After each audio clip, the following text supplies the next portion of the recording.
Well, first of all, thank you for attending tonight.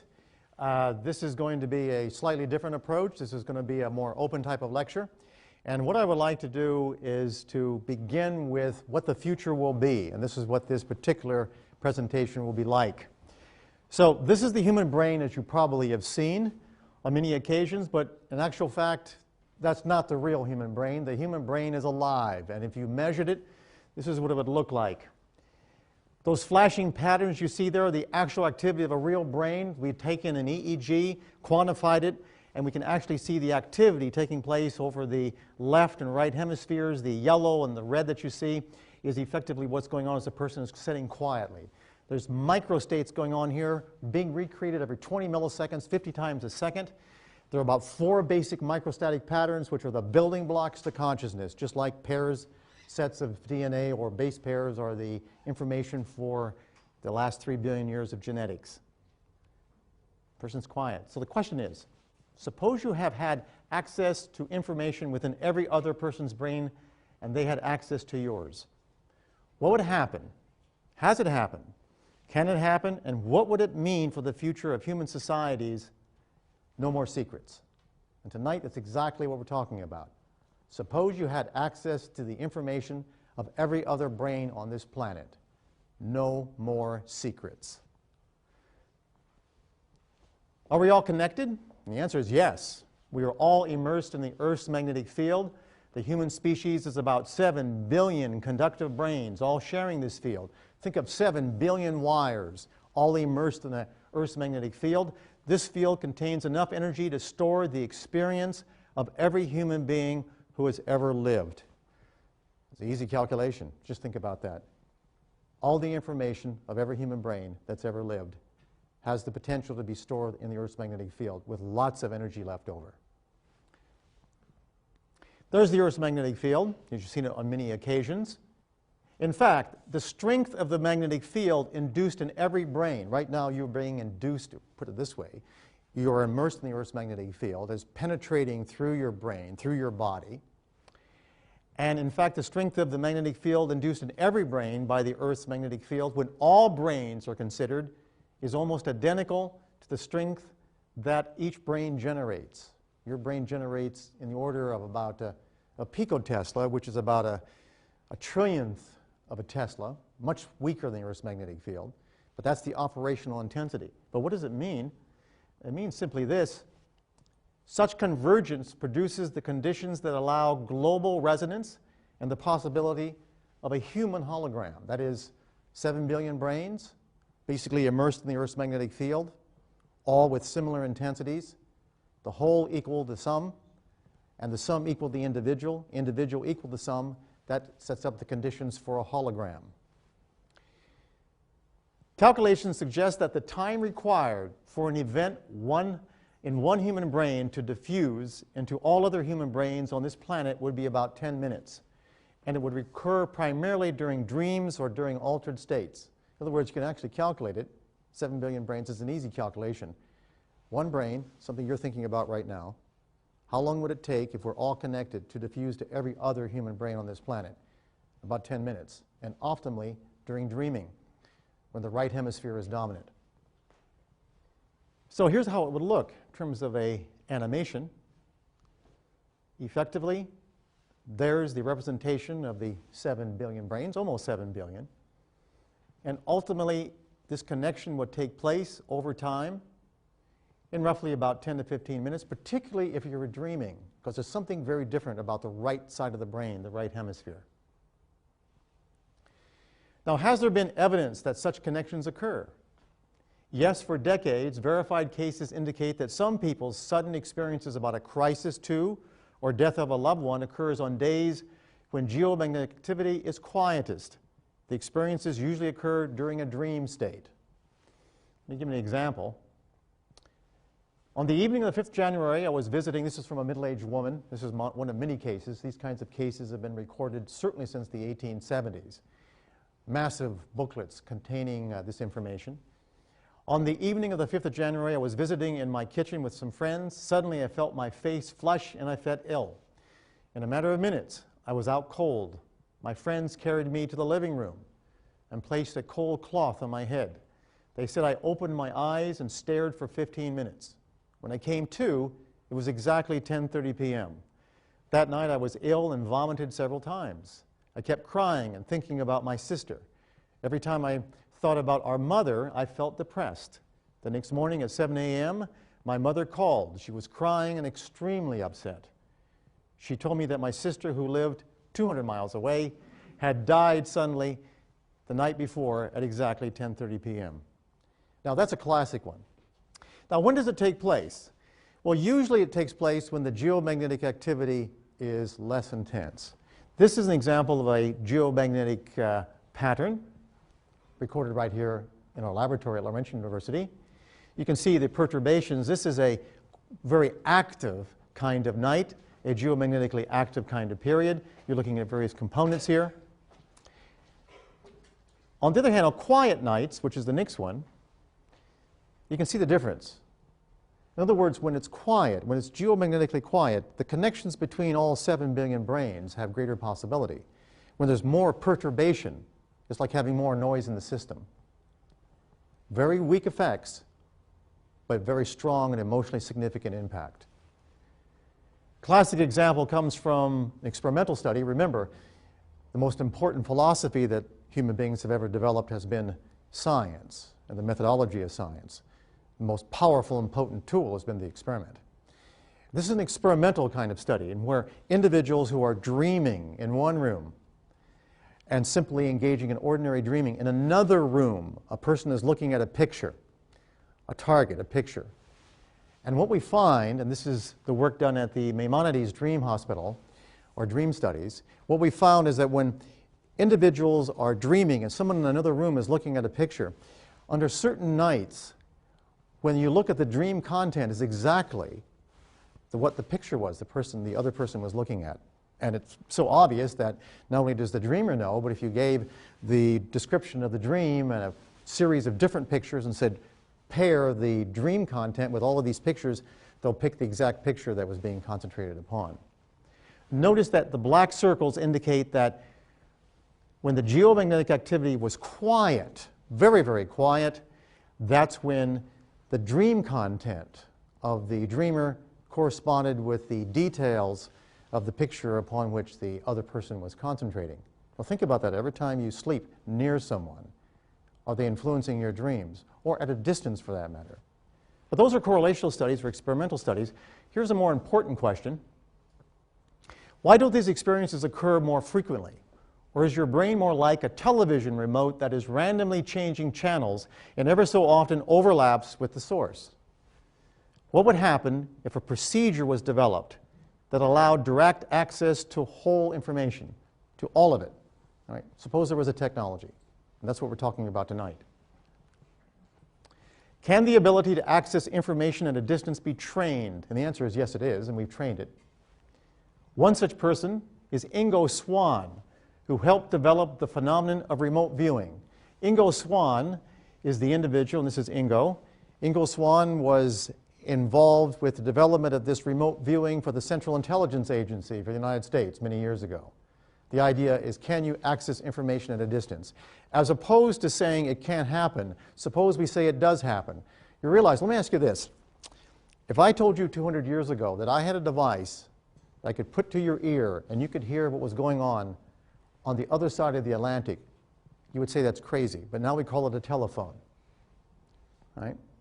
If I told you 400 years ago that I had a device which allowed me to measure and represent your friend, and I could play it back long after he was dead, and you could see that person, you would think it was magic. That's called filming. That's called a video. So think of it this way. Suppose there is a technology that allows us to have access to every bit of information that's available in the geomagnetic field from all of your brains. That's what he did. Well, let me show it to you. He learned to identify experiences that originated primarily in his right hemisphere as pure images and experiences. Here are some examples while he was sitting in a closed chamber in our laboratory here at Laurentian University and asked to draw what experimenters were seeing based upon random selection of targets. So here's what we did. We had experimenters walk by a hallway, and we would randomly give them an area somewhere within 15 minutes of Laurentian University. They had 15 minutes to get there. They would simply look at the target. These were randomly selected targets. Let me give you just a few. This is where you begin drawing. Curved building, tall vegetation, angular, natural, breeze, cool, convex, motion of some kind, a sense of vista, a smokestack in the distance, arena, trees, sense of a conveyor, smell slightly bitter. Now what I've done here, I've simply typed out what he's written down. He was an artist. He was a postmortem artist as a part of his training. Car, more than one. Slight slope. Grotto. Mine. Entrance to. Round and large. Distant stack. Road. Now don't forget, he's sitting in a chamber now, and we're measuring his EEG. And we've enhanced his capacity with the technology I'm going to show you in just a few minutes. All right? Two major cuts near a closure. Depression, circular. Something goes in. Motion or movement. Conveyance motion, cars. And what was the target? You all know what it was. The target was the experimenters had gone to see Science North. There's what he drew. That's what it looks like. He had no idea what was going on. These were randomly selected targets. I'm showing the ones that are most conspicuous. There are many others. Here's a bird's eye view. This is all published in scientific journals, incidentally, and you can access them by simply Googling it on the web. Another target was a Catholic grade school with lots of windows, stalls for bicycles, a figure-8 shaped inside hall system, and a consistent pool of water along the edge of the property. Here's how he started. He had no idea. Remember, this happened on several days. And even the experimenters didn't know where they were going until they opened up the envelope outside the laboratory in the parking lot, and then they had 15 minutes to get there. Okay? Tall, sense of massive, windows, reflections, stones, hear water, pool. People walking, a sense of business, glass, bars, several of them, those bar-type things, buildings. Glass, throwaway, slope, colors. Now glass, now the bars he's talking about are like bicycle-type things, where you put in bicycles. And of course, he concludes it's something like a church or a school of some type. Remember, he's not from around here. He has no idea what the target is. But it's even more than that. If randomly selected photographs, particularly with emotive and meaningful components, were placed in another room, on a table, in envelopes, he could draw the details. Okay, so in other words, what we had effectively in another room, there's a table, roughly 100 different pictures in envelopes, randomly selected, one laid down. He's still in the chamber. We're measuring his brain activity. And he begins to draw. Here's one for you. Deep feelings. And I've actually, this is the actual words that type larger so you can see them. You can see his pictures. Dark but airy, undulating like a boat, watching, gloomy, stars, clandestine romance. I'll tell you about that later. Okay? Actually, it turns out in that table, on that table, two graduate students had, how shall I say it, interesting intimacies. Feeling of points or seeds, struts, electricity, feeling of awesome. What could possibly be drawn like that? The answer is the target, a tornado. How close can you get? Other ones, for example. This is one of the hidden pictures, and this is what he drew. World not responding, awash like a tunnel, morose, impact, hatred, into depths, police. This was a terrorist explosion of an airplane. And notice something very interesting. That even down to the components are being drawn. Next. Even abstract ideas. Remember, the whole point is to have a technology which allows access to every bit of information that every brain on this planet has. And this is a picture really abstract looking. Take a good look at those garbage cans and a number of other things, and look what Ingo Swann drew. People, dull target, wilderness like a window. Even something as abstract as that, details come through. Now, I want you to think about something, and that's the following. Just remember Alexander Graham Bell, the first time he generated a signal across the room. It was scratchy. He could barely hear it. But the point is, from that beginning of just a bit of information, now we have one of the most sophisticated technologies in the history of Western civilization. We have the telephone communication system. You've got to start somewhere, and then you perfect the technology. Okay, that's Ingo Swann. Was he always successful? Well, most of the time. However, the degree of accuracy was related to amount of 7 Hertz activity over his right hemisphere. Again, the right hemisphere, the one involved with your dreaming. This is the same frequency that the entire Earth generates. His accuracy was less when there were geomagnetic storms and the Earth's magnetic field was disturbed. So if the magnetic field was disturbed, he lost the ability. When you lost the connection, you lost the ability. For example, there's an actual EEG. Back in the days, we only had 3 channels. Okay, notice the red arrows. Those are 7 Hertz. This is a unique pattern. You don't find it very often. And the number of these patterns were directly related to how accurate he was. So in other words, the more he showed that activity over the occipital, right hemisphere, the more accurate he was in terms of the information at a distance. There's the ionosphere, and of course, generating between the Earth's surface and the ionosphere is a 7 Hertz pattern. And the more you get closer to that pattern, the more you seem to have access to everything around the Earth. For example, that 7 Hertz pattern not only has the same frequency as generated from the intrinsic aspect of your brain. Your brain has a natural frequency. Guess what it is? 7 Hertz. Based upon the fact that consciousness is recreated every 20 milliseconds. It's moving at about 4.5 meters per second. Just do a simple calculation of the circumference of your brain. It's about 7 Hertz. And the intensities of both the magnetic and the electrical components for both this and your brain are identical, capable of resonance. Here we have an example, of course, from the sun to the Earth. There's the Earth's magnetic field. And of course, when there's a magnetic storm, you can see that you get marked perturbation and the connections are lost. Now, we're not the only species like this. For example, fish very often communicate with electrical signals, magnetic signals they generate. Thunderstorms will interfere with that connection, like having massive noise, and their behaviors are distorted. So we're not the only species. Now, here are some examples of ordinary people drawing pictures of what they experience about a target when they are exposed to geomagnetic-like fields. In other words, is it just one kind of person, or just some people? And the answer is, anybody can do it if you expose them to the field. Here is the target picture hidden in another room. This was a target picture, very much like the Ingo Swann procedure. And here's what a university student exposed to the appropriate magnetic field drew. Look at the connections. Remember, this is a situation very much like early Bell, because it's very, very scratchy at this point, but look at the essentials. Go ahead and connect them. We can see, for example, the emphasis on the shape, the eye. Remember, this is hidden in an envelope. The actual mechanical kind of individual, you can see from the outline yellow.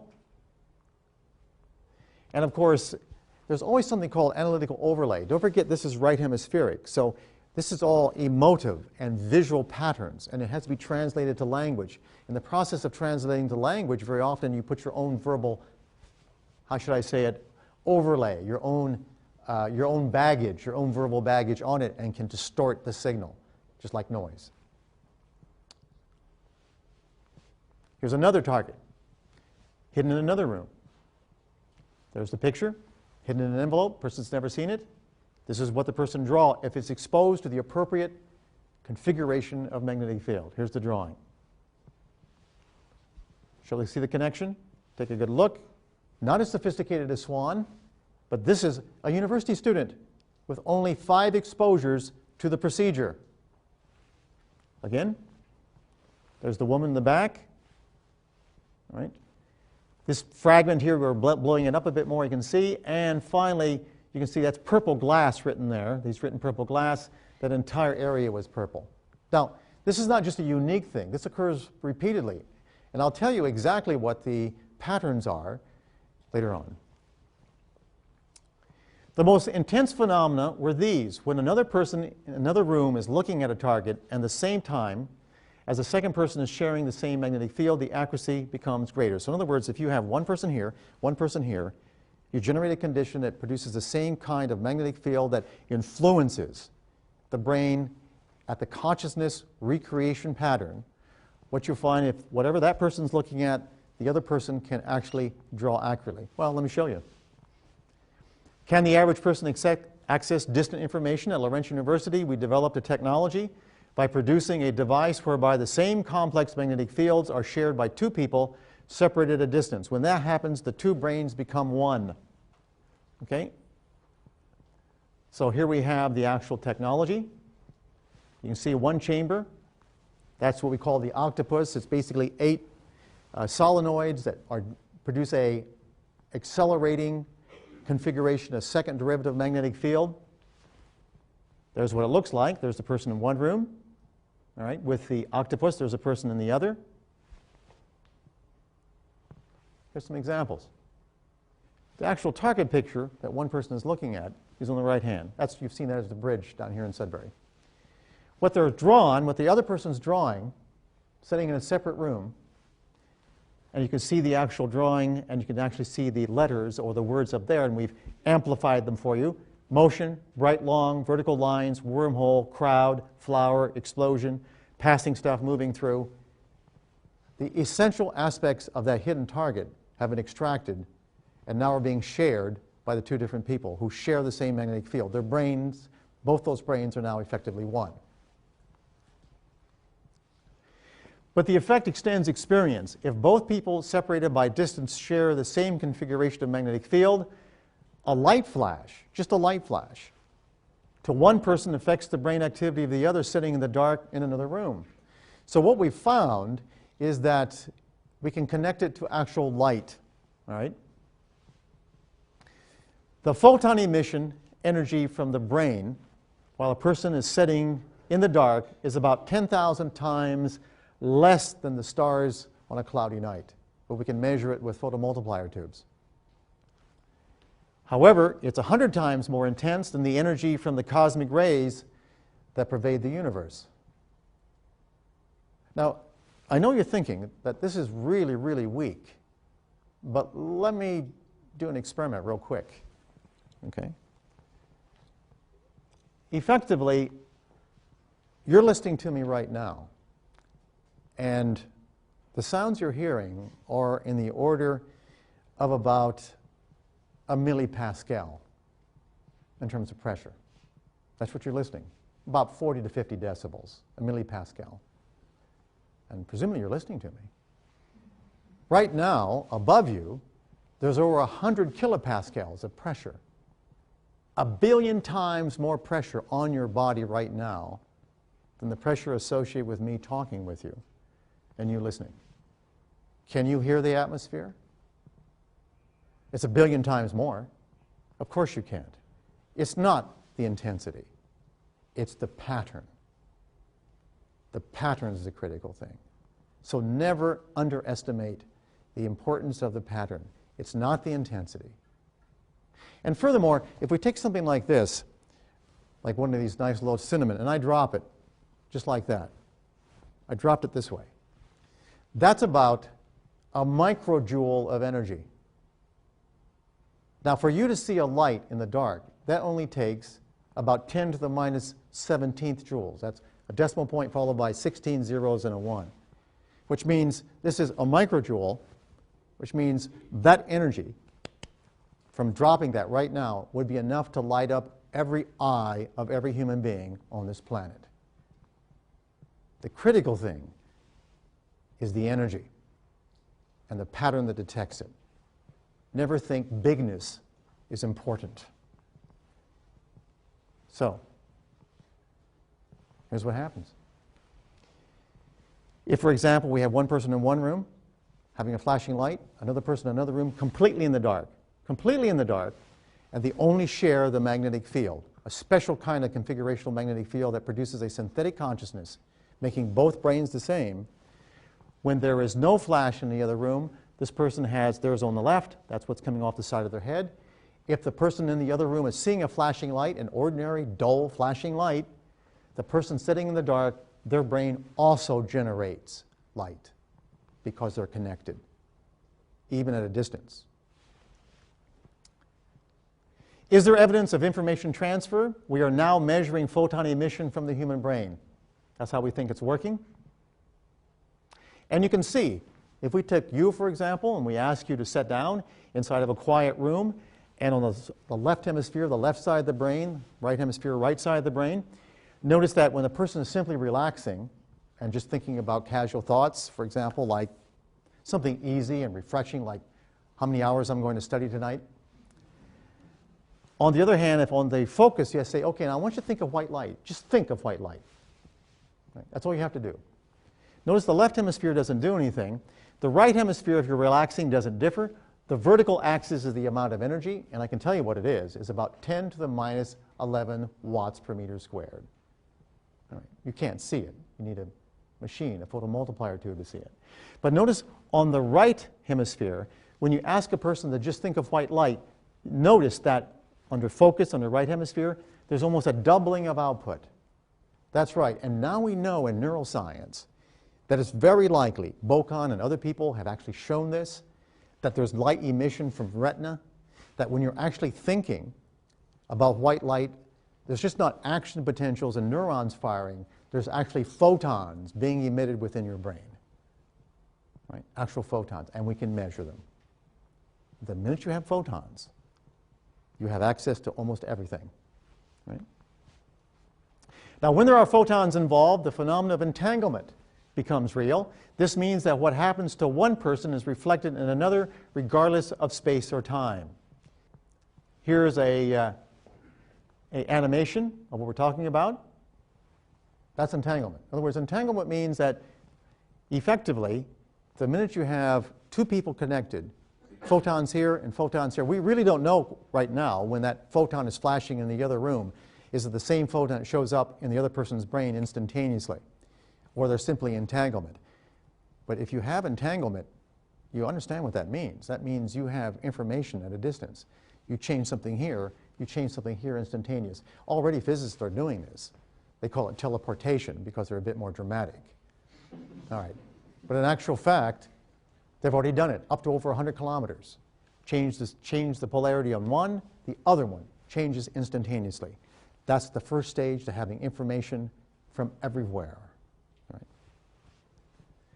Now, if one has the technology and access the appropriate patterns shared by other brains, information can be accessed. We can amplify, concentrate, and control what has been happening only occasionally for centuries. Now think about it. Like watching lightning. We did it for thousands of years, hundreds of thousands of years as a species, and then we mastered electricity. Look at the difference. We watched birds fly, wondering what it would be like. We never did have wings. We never developed them. But now we can fly. We call it an airplane. If you can imagine it, it can be done. And that's why, because the brain is matter. It's based upon the physical principles of the universe. And if you have that capacity to imagine it, that means the potential is there for it to be done. Because our brains are reflective of the essential aspects of the matter of this universe. Now, Sean Harabanz, a classic example of extraction of information. This is the man who knows your memory. There's Dr. Webster actually extracting some blood or actually injecting some radioactive material into Mr. Harabanz. We were the first to demonstrate that when he's engaging in reading another person's memory, it's not all hocus pocus. What really happens, a part of his brain that's been different from the time he was born shows an increase in activity as measured by single photon emission computerized tomography. Very specific to the right parietal lobe. Here's Sean Harabanz, again an animation. He's looking at a picture. All he has to do is look at a picture of the person about whom he's talking, and he begins to talk about the person's past, often embarrassing things that only they know. How can that be done unless you have access to memory? Right? It's not written anywhere. We made an extraordinary discovery about Harabanz's brain. The energy associated when we measured, don't forget, the experiment, most powerful tool we've got. You can speculate until you get extraordinarily enthusiastic to the point of inebriation, but unless you've got the experiment, you don't know. So we've actually did experiments. We brought him up here. We measured him repeatedly. Okay. We made an extraordinary discovery about Harabantz's brain, the energy associated with the small decrease in the Earth's magnetic field around his right hemisphere. We were flabbergasted when we put our magnetometers around his head. His brain actually distorts the local magnetic field. Small amounts, but measurable and reliable. Okay? It was equal to the energy of the light emission from his brain. You think that light emission was interesting. You should have seen the photomultiplier tubes when we put it around his head. The needles are visibly showing increases in activity. And the more the photons increased, the more the magnetic field dropped. And that energy was equal to the activity of the neurons. We actually calculated the number of neurons that he was showing activity by looking at our quantitative EEG. In other words, conservation of energy. The longer Mr. Harabantz was close to the subject, the more the subject's brain began to show the patterns of Harabantz's brain. Let me give you an example. Harabantz and the subject. This is our EEG. Okay, single channel, obviously we do 1020. Okay. But notice that as he sits there, they become more and more synchronous. At that point, when they become synchronous, he actually begins to extract information and begins to tell information to the other person, the person sitting there, information that is only they know about. Now, if you haven't heard of Harabantz, well, let me put it this. There used to be an ex-leader of Iraq who hid in a hole. Guess who gave the information for where the U.S. government found him? It was Sean Harabantz. The point is, if you have access to information, you can get it from anywhere. But we have to know what the mechanism is. Well, right now you say, that's unbelievable, Doc. That's so far-fetched. Well, let me ask you this. If you now have a radio system that's really, really good, you can pick up a channel from anywhere in the world. 500 years ago, if I'd have told you that, you'd have said that was crazy. We think his brain became connected with the brains of the people nearby through the Earth's magnetic field. Something like this. It seems to only work when he's close. Okay? So as he gets closer and closer, and we see it, we repeatedly, time after time, the more they're close to Harabantz, the more their EEG activity became like his. And we suspect that what happens is he began to extract information. I'll show you how in a second.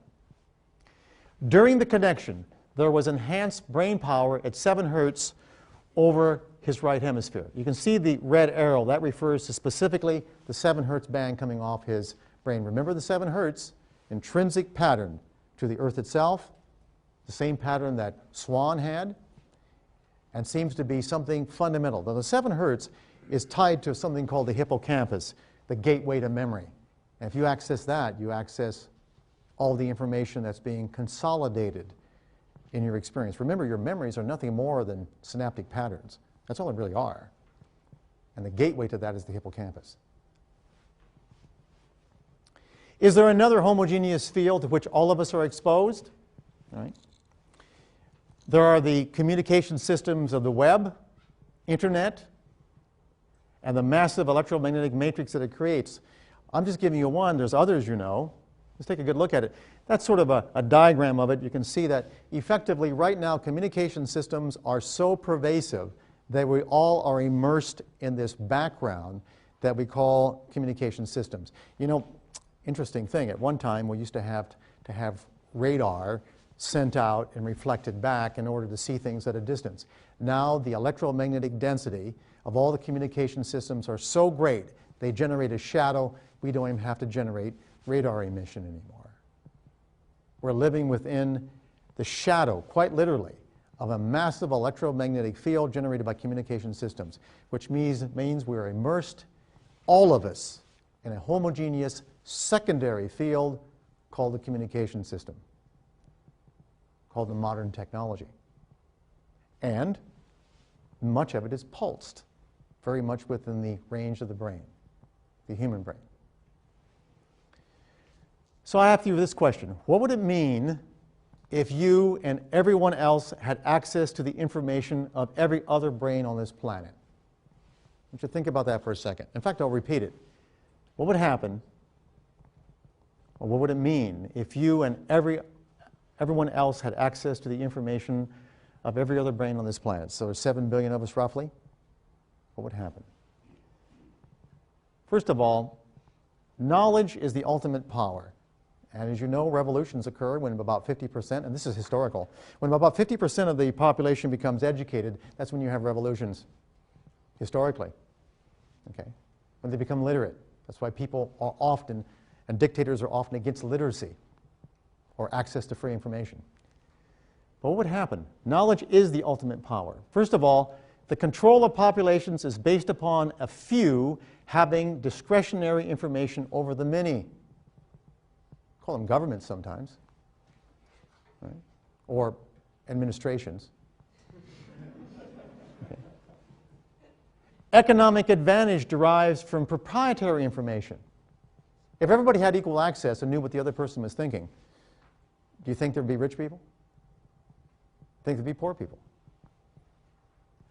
And finally, the success of governments depends upon sequestered facts. Do you really think governments could have their power that they have right now if you knew everything they were doing? Of course not. We have seen the impact of leaking information through the web, haven't we? It's enough to make some people want to take the person who leaked it and bring them back and basically prosecute them for treason or some other kind of confabulated reason. What would happen if you had access to all information from every other human brain through a new technology that is now being developed? And the answer is no more secrets. Thank you.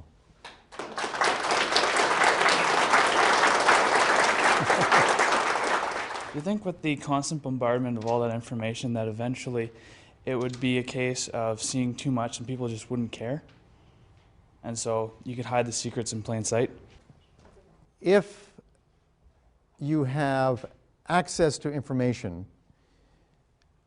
for the average individual and you make it such that all 6 billion, 7 billion people see it, what most people do is they extract the essence. Right? So I don't think you can hide important things. Critical things people see right away. I hope that answers your question. I think you're talking about sensory overload. And the answer is that, well, I'll put it this way. If somebody suddenly realized that there's going to be a limited amount of food, I think most people would figure that out pretty quickly. Right? You wouldn't hide it very easily. Right? Fascinating talk. I'm very impressed. I don't know this area very much, but one thing I kind of try to understand is that since you or anyone else can have a vast amount of information you can get through this kind of system, then specificity, how you can achieve specificity. For example, in the beginning of your talk, right, you're talking about the sister's sudden death who was 200 miles away. Right. And how on the earth there are 6 billion of different people on the earth and you have access to all this brain, then how can you specifically connect to your sister, for example? Do you think you have some kind of physiology difference or genetics involved in that? Well, what we can do, in terms of the question was, there's 6 billion, 7 billion sized brains. How do we get congruence? First of all, we know that genetically the congruence is much greater than suspected. And what we don't know right now is the actual fine-tuning, the actual, for example, if you're playing a radio, I mean, if you have systems or stations that are very, very close together, they tend to overlap. So the critical thing is how much discrimination there is. If we took a look at the fact that are all the brains that different, and the answer is probably not. There is going to be some overlap. There's going to be some distance factors in terms of we know that most of these phenomena tend to occur within a couple hundred kilometers. And the more genetically similar they are, the more likely there are to be congruent. In other words, identical twins, people who have reinforcement histories that are shared, are much more likely to have these kinds of connections. So to answer your question, it would be sort of like the technology we have to develop. I mean, there used to be a phenomenon called a foxhole radio, where if you put together the right carbon and things, you could pick up local channels, but a lot of channels were going, it was all gobbledygook.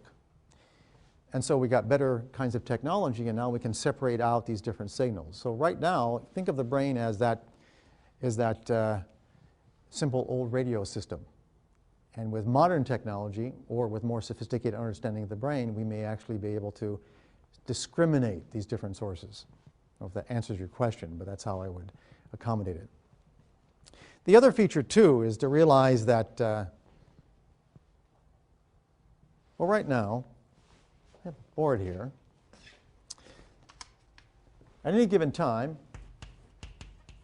that's how much energy is associated with your thinking, the single action potential.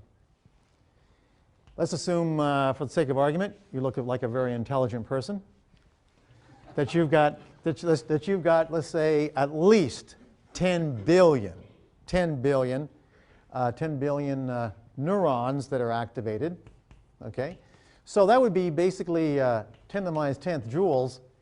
Okay, and then assume that they're all firing about 10 hertz. That means roughly you got about 10 to the minus 9th joules. That's how much energy, about a nanojoule, is associated with your thinking at any given time.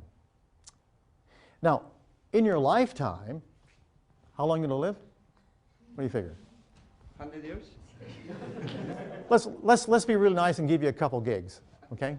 We'll give you a couple gigaseconds, okay? So if you live to be a couple gigaseconds, or about 10 to the 9 seconds, okay, the amount of energy, just a thought associated with your thinking, would be about a joule. Just your thinking. We're not talking about metabolic activity now. So I'm not talking about the fact that you're generating about 10 watts, 10 joules per second from your brain because of the blood flow and because of the metabolic activity of the cells. I'm just talking about that component associated with your thinking. So that's how much you've got in your lifetime. Okay? Now, the Earth's magnetic field, okay, is effectively, for all practical purposes, if we can actually calculate it out, something has a magnetic dipole such that it has the capacity to store roughly about 10 to the 18th joules. Right? So that means that for all practical purposes, whatever this information is, all right, and let's multiply by the number of people on the planet, we got lots of information to store, lots of energy potential to store it everywhere. You're right, the critical thing is how to get it back. That's the hard part.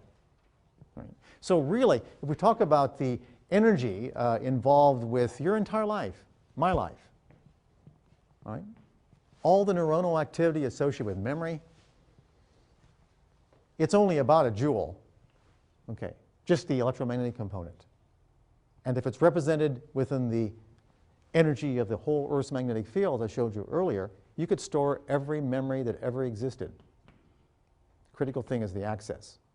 That's the hard part. So what you're saying, if I understand correctly, that you can, your brain can store right. all of this information, but when you need to have access to specific target, what you're saying is you can have that. Well, effectively, what we're saying is the following, is that, well, let's take your brain. You look like you, just a second. Yeah, okay. All right, let's take a look at your brain. Your brain, for example, probably has close to something like 10 to the 13th synapses. All right, 10 to the 13th synapses. That would be a good guess. And you could talk about that as the upper limit of information. Okay? So you're getting into the terabyte range. Okay? I guess the big thing in terms of differences is those shapes. All right? That's how many synapses we all have, at least in the cortex, cerebral cortex. But the other feature is everything is slightly different. Okay? Now, that's the specificity. That's going to be the hard part for now. But with computer technology, it makes it much easier to model. In order to preserve secrets, is it possible for, say, governmental entities to induce a condition much like a geomagnetic storm artificially? Well, actually, I'm going to answer that question because we've actually done the experiment. Ingo Swann, you saw his data. And we actually decided to see if we could block Ingo Swann. And so what we did, and you're going to love this, guys, what we did is we had the targets in the other room, and we had our solenoid here and our solenoid here. Okay, so here's our solenoid generating a magnetic field. And incidentally, if you really want to understand the nature of how this works, consciousness is a second derivative. It's a rate of change. And the minute you begin to play with that, as we have in our laboratory, you begin to alter consciousness capacities. People are aware of things they're typically not aware of. We've done this on many occasions and published elsewhere. But for Swan, what we found is that he was tremendously accurate. But if we generated a magnetic field across the target with a function generator or with an ordinary kind of DOS system, nothing happens. The only thing that blew it away is if we use Windows. If we use a Windows-based system, if you've ever seen Windows, next time you get a chance, go ahead and do a spectral analysis. Windows saturates every frequency. It blows away every frequency. And that was the only time he could not detect, is when we used a magnetic field generated by a Windows system. Okay. So that tells you something, doesn't it? It's a great insulator, a fantastic insulator. Also, one of the interesting things that are taking place as the amount of communication systems increase, the number of unusual phenomena, the so-called paranormal phenomena, are decreasing. In fact, we now realize that as the density for cell phones and other kinds of electronics increase, the number of spontaneous phenomena, particularly in Britain, called haunts and others, are decreasing at the same rate. And it's not simply an artifact of people becoming more educated and less interested in the phenomena are simply disappearing. So if we start with the assumption that there's a materialist basis for consciousness, and we realize that the brain is a finite organ, then it seems to stand to reason that there should be a sort of quantitative threshold for the amount of consciousness that any brain can experience. Would that be fair to say? A quantitative threshold. At the beginning, certainly, we know the phenomenon called blind sight, where individuals who are technically blind, but yet they walk around objects. If you look at their brain activity using a PET or fMRI, you will find there's still a little bit of activity going on that allows areas of their brain that will allow them to unconsciously move around things. That's true. I mean, one of the things we found in modern neuroscience is that right now there's probably all kinds of changes taking place in your brain that you're not aware of. Well, at least until you start to dream. Because when you're dreaming, you suddenly become aware of these internal states. That's why dreams are so important in these phenomena. But on the other side of the coin, there are really two states, and you can think of it this way. In fact, this is something which is always the case. We have two states. We have matter and we have energy. Corpuscular, structural things, which takes place in synapses, and then the electromagnetic patterns, which technically are simply energetic, or you can think of it as force versus energy. And we know that when it comes to something like human behavior, we know that about 20 minutes of your memory right now, if you've been listening, is labile. It's electrically labile. If you were suddenly hit with an electric shock or something equivalent, you'd have amnesia. And the average is about 20 minutes, assuming no edema, assuming no swelling of the brain. About 20 to 30 minutes. So during this time, it's electrically labile. Electrically labile. Okay? During that time, this electrical ability is translated into the growth of changes within the brain. We call them spines on the dendrites, which are the little connections in the cells within the brain. It takes about 20 minutes for these things to differentiate and to grow and to make those connections. And of course, that is the representation of all of your experience. But here's what we've been finding. We've been finding, yes, in your individual brain that's the case. But just suppose during the same labile period, this information is being represented elsewhere. The time it takes for information, any electromagnetic information, and you can calculate yourself, to go from a brain, for example, into the geomagnetic field is about 10 to 20 minutes. In other words, just suppose there are two phases. One that go into the individual brain, represented as synaptic patterns, which, when it dies, it's gone. But what about the other information that's been represented elsewhere. And is that physically possible? Absolutely. Does the Earth's magnetic field have the capacity to store that energy? Very clearly. What's the mechanism? That we don't know. But it's going to be like a hologram. Something like a hologram. So just working on the basis that the extraction of information is photonic based. And well, that would have to take into account all the quantum mechanics behind that. So without really bringing up cats in boxes, how can we be how could we be sure that we're actually extracting information by sending photonic light into someone's brain without actually changing the information? It's like, let's say, like everybody starts building cerebros in their own bedrooms or whatever. Okay. And we're starting to. Chat with me later. I think we have a plan.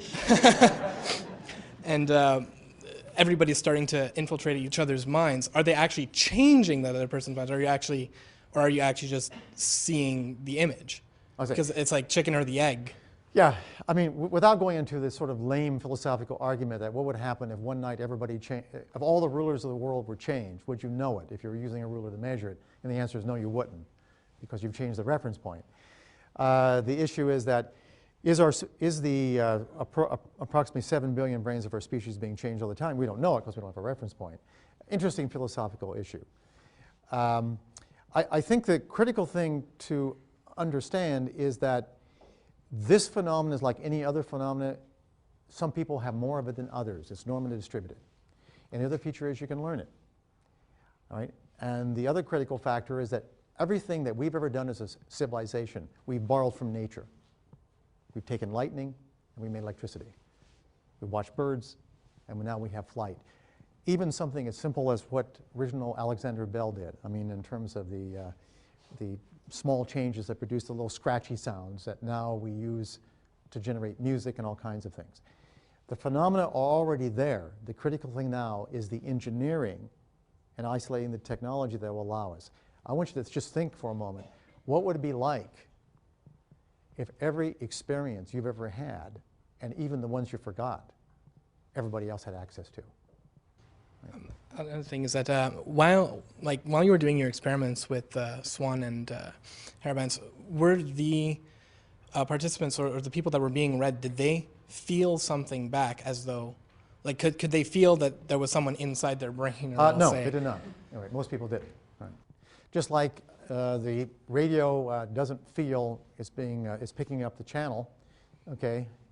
It's just simply an experience that people have. Great question, though. Thanks. You've spoken because about... most of the time when thank you, just a second, because what I'm chatting about now, if you remember No More Secrets, I mean, I want you to imagine just for a second that governments had no secrets. University administrations had no more secrets. All right. What would it be like, all right, if that power of keeping away information, of that power of ignorance was no longer present? The world would be different forever. Go ahead. You've anticipated my question very nicely. Okay. Thank you. You've spoken of what happens to governments, large populations, when a certain proportion of people become literate. Right. And literacy, of course, is a way of sharing information. Right. So perhaps what you're speaking about now with No More Secrets, this is a new sort of literacy in which we're seeing really, we're being able to read the record of the entire human population forever. Well, so therefore, what do you suspect would happen? What would you predict would happen once this, this skill that can be learned would be achieved by a significant proportion of the population? Well, I would say the following. I mean, just suppose right now you could feel the searing, burning bullet of whoever's being killed in northern Africa right now. Or just suppose right now you could feel the unbelievable torture of having your stomach empty in Central Africa. I'll guarantee you there'd be no more war and there'd be no more starvation. That's one of the implications. An empathic civilization. That's right. Thank you. Yeah.